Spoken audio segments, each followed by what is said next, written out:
So if I tell you that a company like Qualcomm has somehow started to disrupt the Apple's transition to the ARM processors, and they have certainly become successful by blocking and not blocking but hindering in their early stage roadmap, you would be surprised, but let me tell you how in this video. Now, while Apple and Qualcomm are major indirect competitors in the smartphone market, as Apple produces their own iPhone, which is 20% of market share, whereas Qualcomm produces SoC or processors for the Android smartphones, and they also have a very big share in their processor market for Android phones. And with the increasing popularity of ARM-based processors in both general and task-specific, made for data centers, AI applications, and cloud computing, and on the opposite end of the same spectrum, the popularity of Chromebooks among students and very light desktop users who use desktop majorly for browsing, they are accompanied by recent pandemics. People end up buying more ARM processors, and well, as Apple released their M1 processors in the latest gen MacBook, iMac, and Mac Minis,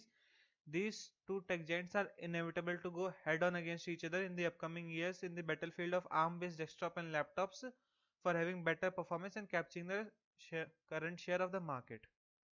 Now, in the current state of the market, both Qualcomm and Apple have a long way to travel in front of them. While Apple has a great head start named M1 and their emulation layer called Rosetta 2, which can achieve performance similar to 70 to 80% of the native software, which might not sound much, but it's an industry leading performance metric if you see in general. And this is due to the hard-working silicon engineering team of the Apple that designed M1 Marvel.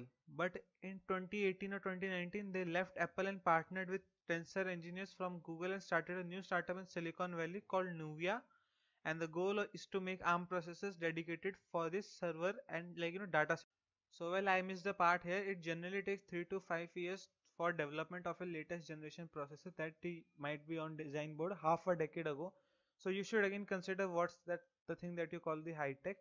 And well, so while the walkout of the core teams of both tech giants will affect their roadmap to market dominance to run our lives, but while Apple A15 Bionic chip reflected it, I have a Twitter thread on it in which I have specifically discussed about what performance penalties that came with this chip as compared to the last A14 Bionic chips and how this might affect the further growth of Apple.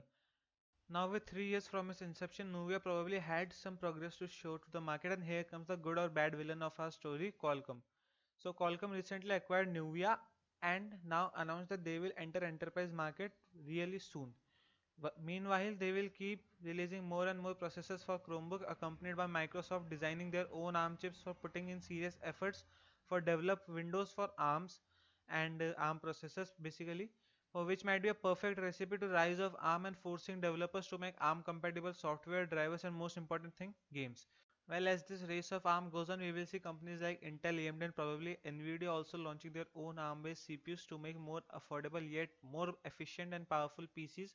But whatever happens on this playground of ARMs, I sincerely hope that this will make PCs more affordable with a lower entry barrier for a transition while increasing the price to performance ratio. And with all of this, I sign off for today. For such videos, subscribe to my channel. If you want daily knowledge from me, or if you want to just see my posts or interact with me, you can follow me on Twitter. The link is in the description. Thank you.